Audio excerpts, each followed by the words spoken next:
안녕하세요, 첼라님. 간단한 자기소개 부탁드릴게요. 네, 안녕하세요. 저는 20년차 웹기획자 첼라라고 합니다. 현재는 금융 서비스를 운영하고 있는 운영 기획자로 근무를 하고 있고요. 웹기획 강의도 병행을 하고 있습니다. 먼저 웹기획에 관련된 개념에 대해서 알아보도록 할게요. 웹기획에는 데이터와 인포메이션이라는 두 가지 중요한 요소가 있는데 각각의 개념에는 차이가 있다고 들었습니다. 어떤 차이가 있나요? 일단 우리 웹기획 업무를 하시는 분들이 주로 문서상의 업무를 많이 하시다 보니까 데이터나 인포메이션에 대한 개념이 조금 약하신 부분들이 있으세요. 우선 데이터부터 설명을 드리면 우리가 어떤 서비스를 이용을 할 때 서비스 화면상에 나와 있는 모든 거는 다 데이터라고 보시면 돼요. 그러다 보니까 화면상에서는 필요 없는 데이터라든가 의미 없는 데이터는 나와서도 안 되고 존재를 해서도 안 되겠죠. 자, 그리고 이렇게 모아진 데이터들은 데이터베이스 안에 저장이 돼서 활용이 됩니다. 그래서 우리가 웹기획을 진행을 할 때 단순히 화면상에 어떤 텍스트 하나, 이미지 하나 이렇게 생각하실 게 아니라 이 모든 것들이 데이터라는 개념을 갖고 좀 접근하시는 게 필요하고요. 또 이렇게 모아진 데이터들이 우리가 사용자에게 전달하고자 하는 가치, 또 기능에 따라서 하나의 섹션으로 구성이 되는데 그때부터는 인포메이션의 단계로 들어간다고 생각하시면 될 것 같아요. 그리고 이런 인포메이션들이 하나의 서비스 컨텐츠가 되기도 하고 또 이런 것들을 잘 운영하기 위해서 혹은 잘 관리가 되기 위해서 모듈화 시키는 작업들이 필요하거든요. 그래서 실제로 웹기획 업무를 진행을 하시다 보면은 정보구조 설계도라고 하는 IA 문서를 작성을 하실 거예요. 그때 우리가 필요한 인포메이션의 개념이 바로 이 인포메이션이라고 생각을 하시면 됩니다. 이제 웹기획을 하는 방법에 대해서 좀 알아보도록 할 텐데요. 웹기획에는 워터폴 방법론과 에자일 방법론이 있다고 들었는데 각각의 차이점을 사례를 들어서 설명을 해주실 수 있을까요? 일단은 워터풀 방식, 또 애자일 방식 이렇게 많이 얘기를 하는데 두 가지는 웹기획에 대한 방법론이라기보다는 프로젝트 전체에 대한 방법론이라고 이해를 하시면 될 것 같아요. 워터풀 같은 경우에는 이제 그야말로 단계적으로 기획이 끝나면 디자인을 하고 또 디자인 끝나면 개발을 하고 이런 방식으로 이제 진행이 되는 방식인데 개인적으로 경험했던 프로젝트를 예를 들어서 설명을 드리자면 이제 닥터지라고 하는 서비스가 있어요. 그 서비스를 구축을 할 때 이제 피부 진단에 대한 서비스를 제공하는 앱이었거든요. 그래서 사전에 초반에 이제 그런 피부 분석에 대한 기획 단계가 상당히 중요했어요. 그래서 그 프로젝트를 저희가 진행을 할 때는 기획이 끝난 다음에 그 기획 끝난 내용을 가지고 디자인을 하고 개발을 하고 이렇게 진행을 했었습니다. 단계적으로 구축이 필요한 프로젝트를 워터풀 방식으로 많이 진행한다고 생각을 하시면 될 것 같고요. 애자일 방법론 같은 경우에는 우리가 정해진 스프린트 기간 안에 기능 단위로 구현을 해보고 또 다시 수정을 하고 이런 과정을 거치는 방법론이라고 생각을 하시면 될 것 같아요. 개인적으로는 블록체인을 활용한 그 가상화폐 자산을 관리하는 지갑 서비스를 한번 구축을 한 적이 있었는데요. 이때는 저희가 내 자산을 지갑으로 가져오고 또 송금을 하거나 송금을 받거나 이런 기능들을 하나의 스프린트 단위씩 나눠서 개발을 진행을 하고 또 디버깅을 하고 이런 과정을 거쳤습니다. 웹기획을 하게 되면 킥오프 미팅부터 시작을 하게 됩니다. 웹기획자에게는 킥오프 미팅이 정말 중요하다고 하는데 왜 중요하며 미팅을 위해서 어떤 것들을 준비해야 하나요? 일단은 프로젝트를 진행을 하면서 웹기획자로 근무를 하시게 되면 아마 기간 내내 클라이언트, 고객사 혹은 운영팀과 또 개발팀, 디자인팀과 끊임없이 커뮤니케이션을 하실 거예요. 그런데 이렇게 모든 인원들이 한 자리에 모여서 얼굴을 보고 또 각자의 요구사항이나 이런 것들을 얘기하는 자리는 흔치는 않거든요.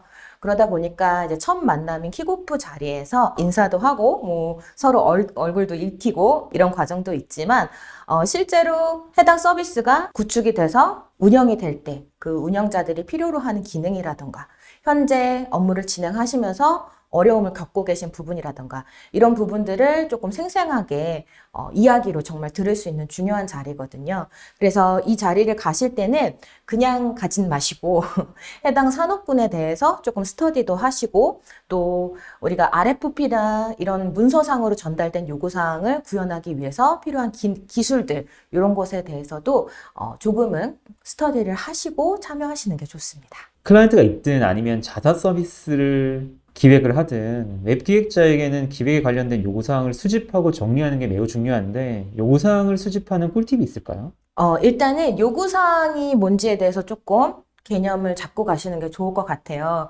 이제 제가 강의를 하다 보면 클라이언트가 요구해서 요구사항인가 이렇게 생각하시는 분들도 계시더라고요. 근데 그게 아니고 우리가 서비스를 구축을 해서 고객한테 우리가 원하는 가치를 전달을 하고 또 어떤 상품을 판매하기 위해서 필요로 하는 서비스를 운영하기 위해서 필요한 부분들이 요구사항이라고 보시면 되거든요. 그래서 개인적으로는 요구사항을 수집하시는 기간 동안에 실무자 인터뷰를 한번 해보시는 거를 저는 많이 추천을 드려요.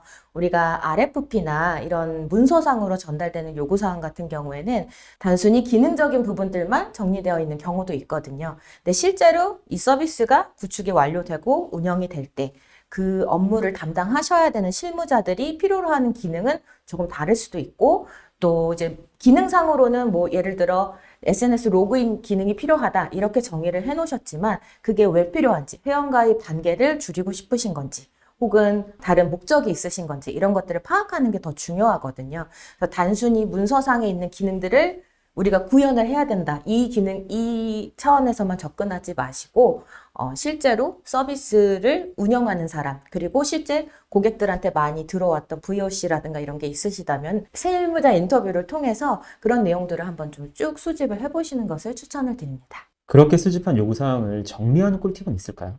아마 인터뷰를 하시게 되면은 상당히 생각하지도 못했던 많은 내용들이 나오기도 해요. 근데 처음부터 모든 내용들을 그룹핑해서 정리하시려고 하지 마시고 처음에는 아주 로우하게 정리를 해보세요. 하나씩. 카카오톡 로그인이 돼야 된다. 네이버 로그인이 돼야 된다. 이렇게 하나씩 다 정리를 하신 다음에 이것들을 같은 성격끼리 묶어주시는 작업을 그 다음에 진행하셔도 되거든요. 지금 말씀드렸던 예시처럼 뭐 로그인이 필요한 부분이라면 로그인 회원가입에 대한 그룹이 될 수 있을 거고요. 쇼핑몰이라고 한다면 뭐 상품 전시에 대한 부분, 판매에 대한 부분 여러 가지가 있을 텐데 처음부터 너무 내가 완벽하게 이런 계획을 갖고 그룹핑을 해야지 이렇게 생각을 하시다 보면은 실제로 귀한 시간 내서 인터뷰 다 하셔놓고 그 내용들을 잊어버리거나 혹은 그냥 지나쳐버리거나 이런 경우도 상당히 많이 발생을 해요. 그래서 인터뷰를 하시거나 또 회의를 하신 다음에는 거기에서 나왔던 내용들을 아주 로우하게 먼저 정리를 한번 해보시고 그 다음에 차례차례 그룹핑을 해보시면 조금 더 쉽게 정리하실 수 있을 거예요. 이렇게 요구사항을 수집하고 앱 기획에 들어가게 되면 개발자와 디자이너와의 수많은 커뮤니케이션들이 이루어집니다. 이 커뮤니케이션을 잘하기 위한 방법은 있을까요? 뭐 개발자 분들도 마찬가지고 디자이너 분들에게도 저희가 리뷰를 해드리고 또 조금 더 넓게 나가면 그 서비스를 운영해야 되는 현업분들에게도 리뷰를 진행하게 되는데 이때 각자 대상이 필요로 하는 포인트가 뭘까를 한번 고민하시고 리뷰를 하시는 게 좋아요. 예를 들어서 디자인 팀의 리뷰를 한다라고 하시면은 디자이너 분들이 관심이 있으신 부분, 필요하신 부분들은 우리가 프로젝트 기간을 통해서 구현하기로 한 페이지들을 어떤 UX 컨셉을 가지고 제공을 할 건지, 또 디자인 톤은 어떻게 가야 되는지, 그 화면 안에서 강조가 돼야 되는 부분은 어떤 건지 이런 것들을 많이 궁금해 하시거든요. 그러다 보니까 리뷰를 하실 때도 그냥 똑같이 화면 속에서 막 읽어주듯이 하지 마시고 디자이너가 필요로 하는 부분 위주로 설명을 해주시고 또 개발도 마찬가지겠죠. 개발자분들은 우리 서비스를 구동하는데 필요한 데이터들을 어떻게 설계를 해야 되는지 또 기능들을 구현을 할 때 필요한 제반사항들이 무엇이 있는지 이런 부분들을 좀 사전에 체크를 하셔서 그런 포인트에 맞춰서 리뷰를 진행해 주시는 게 좋습니다. 이렇게 몇 개의 기획을 하고 포트폴리오에 이러한 내용을 담게 되면 웹 기획자로서 포트폴리오가 늘어가는데요. 다만 개발자와 디자이너와의 포트폴리오는 다르게 스킬셋이 명확하지 않다라고 생각을 하시는 웹 기획자분들도 계신 것 같아요. 명확한 포트폴리오를 만들기 위한 팁이 있을까요? 사실 이제 웹기획 업무를 하시게 되면 우리가 산출물로 나오는 것들은 대부분 문서 형태인 게 많아요. 화면 설계서, 정보구조 설계도, 뭐 요구사항 정의서 여러 가지 것들이 있는데 사실 이런 것들은 프로젝트 특성에 따라서 뭐 보안 서약 때문에 들고 나오실 수 없는 경우도 발생을 하고요. 그러다 보니까 도대체 나의 포트폴리오는 어떤 걸로 보여줘야 되지? 이렇게 고민 많이 하실 수 있을 것 같은데 사실 그런 것들보다는 본인이 프로젝트에 참여하시면서 담당했던 부분을 얼마나 딥하게 자세하게 알고 있는지 또 그런 것들을 다른 사람에게 얼마나 잘 설명할 수 있는지가 조금 더 중요한 스킬이라고 생각을 하거든요. 그러다 보니까 내가 담당했던 부분에 대해서 조금 명확하게 구술을 할 수 있으시면 제일 좋을 것 같고요. 문서적인 부분들도 많이 고민을 하실 수 있는데 그런 부분은 생각보다는 많이 고민 안 하셔도 돼요. 아마 이제 인터뷰를 보신다고 하면 기존에 일하셨던 회사에 뭐 레퍼런스 콜이 가거나 이런 방식으로라도 얼마든지 확인이 가능하기 때문에 꼭 눈에 보이는 어떤 내가 문서를 포트폴리오로 챙겨야겠다. 뭐 이런 고민은 조금 덜 하셔도 좋을 것 같아요. 웹기획자의 커리어에 대해서 얘기를 나눠보도록 하겠습니다. 에이전시에서 웹기획을 할 수도 있고 인하우스에서 웹기획을 할 수도 있는데 이제 어떤 분들은 에이전시에서 3, 4년 웹기획을 하고 인하우스로 넘어가면은 굉장히 빠르게 성장할 수 있다. 그렇게 말씀하시는 분들도 계시고 에이전시에 있게 되면 인하우스로 넘어오는 것 자체가 너무 힘들다라고 말씀을 하시는 경우도 있어요. 인하우스와 에이전시의 웹기획 업무와 이직에 대한 첼라님의 의견은 어떠실까요? 일단은 둘 다 좀 장단점이 있어요. 에이전시에서 근무를 하시는 기획자라고 하신다면은 단시간에 다양한 프로젝트를 경험을 하시면서 실무적인 스킬을 많이 스킬업 하실 수 있는 기회는 분명히 있으실 거예요. 대신에 많은 프로젝트를 하다 보니까 넓은 지식은 생기지만 깊은 지식은 생기기 좀 힘든 부분이 있거든요.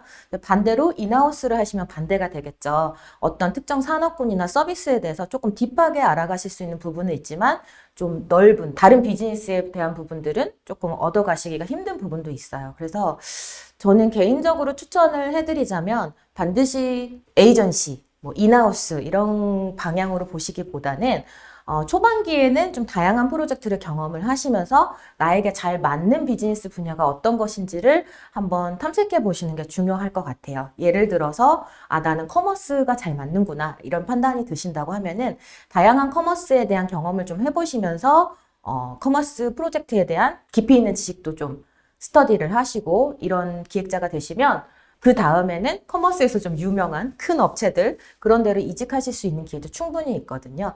그래서 단순히 고용 형태나 회사의 뭐 구조나 규모 이런 것만 보지 마시고 웹기획자로서 나의 전문 분야를 갖기 위해서 조금 커리어를 쌓아가시는 게 좋은 방향이 되지 않을까 그렇게 생각합니다. 요즘 들어 웹기획자는 고용시장에서 정말 인기가 많은 직무입니다. 아무래도 하이브리드 느낌의 다재다능한 기획 직무의 매력을 많은 기업들이 느껴서 그런 것 같은데 이러한 시장에서 스스로 차별화된 웹기획자가 되기 위해서 만들어갈 수 있는 커리어 패스는 어떤 것들이 있을까요?